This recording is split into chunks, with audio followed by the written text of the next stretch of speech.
Fear is very common. The fear of death is a well-known one. But there are many more fears. Fears of a certain animal.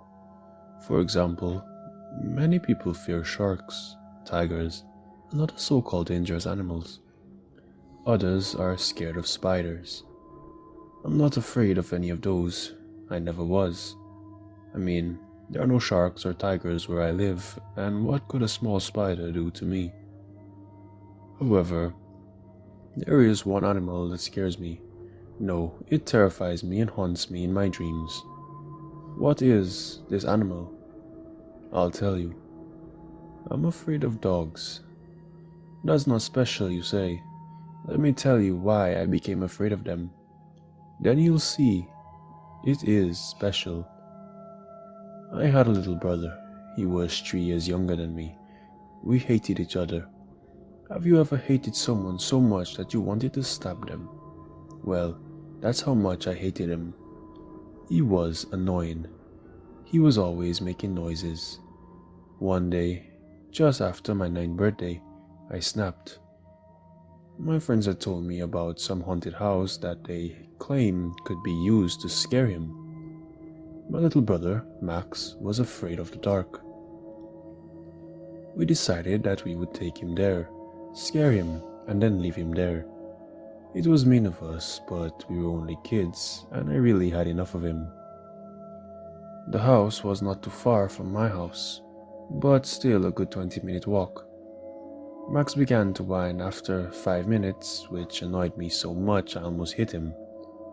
We finally got to the house, then split up into 2 teams. Max with my friend Jake. He knew his way around the house, so he could get away from Max without getting lost. My other friend, Noah, stayed with me. We waited by the door until Jake got back. But when he didn't come back, we began to worry. "Jake, you okay?" Noah yelled into the house. Not that it would have done any good. Even if he could still hear us, the house was huge. 4 floors plus the basement. "Hey, Max, you there?" Noah screamed, but it was no use. "Noah, maybe we should look for Jake." Noah turned towards me. "Yeah, I think we should. It's getting late." He picked up the flashlight I brought and we went in. "Hey, Noah, do you believe in ghosts?" I don't know why I asked him that, probably because of the surroundings. Nah, that's bullshit. Noah was just a year older than me and always acted like he was a teen. He was nice to me though, but not to anyone else. "Help! Help me!"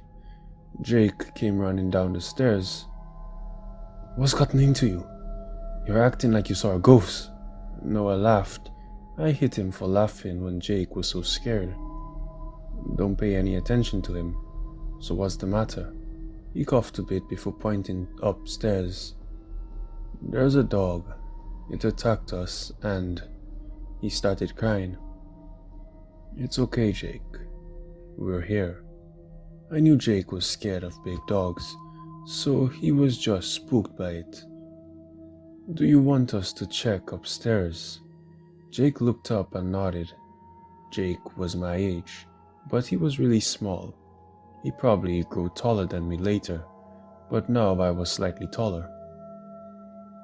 "Here, doggy, come and get us," Noah called over and over again, which annoyed both Jake and me. "Could you cut it out? It's really annoying." I snapped at Noah, who then shut up. The house was even bigger than it looked outside.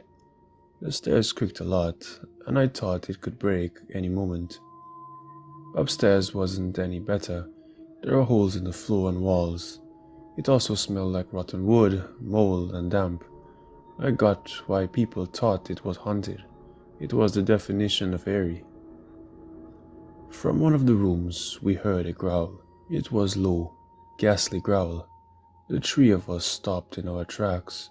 Jake softly pushed his face into my back. I'm scared, Jake whispered into my back. Noah walked to the door. You two are such wimps. He opened the door. When it was open, it revealed a truly gruesome scene. A large black dog sat in the middle of bloody pieces of flesh and organs. The dog growled again. It slowly got up. It twitched and limped as it did so. Blood was dripping from its mouth. Something about the dog was weird. Well, other than the fact that it had just killed my little brother. Jake screamed and started to cry again. I firmly held his hand, but didn't cry or scream. That just isn't me. I never cry, no matter how sad, painful, or scary something is. I don't cry. I was pulled back into reality by Noah, who grabbed my other hand and ran for it, pulling me and Jake with him. We basically fell off the stairs, during which I scratched my knee. When we paused downstairs, I saw that Jake had a nosebleed. He had probably hit Noah's back when stumbling down. Noah was bleeding a bit also. He must have hit his head. Noah, Jake, are you okay? I whispered between my panting. Yes, I'm fine, but Wimp here is still crying, Noah replied boldly. Noah, please, this isn't the time for jokes. I didn't have the energy to be mad. Noah hung his head to say he was sorry.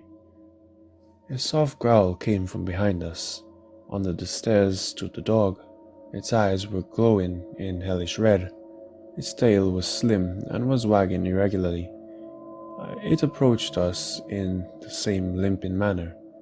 I couldn't move. The dog looked at me with those hellish red eyes. Noah harshly shook me to get me to move. I snapped out of my trance and jumped up. The moment I got up, the dog rushed at me, his claws buried in my shoulders.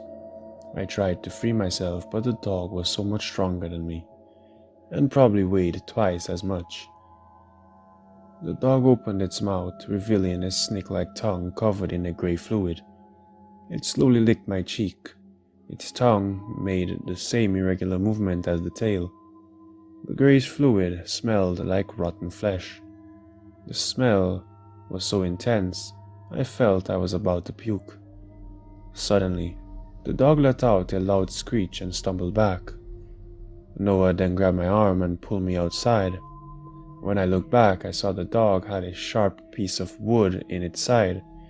Out of the wound came dark red blood. We ran to Noah's house, which was the nearest.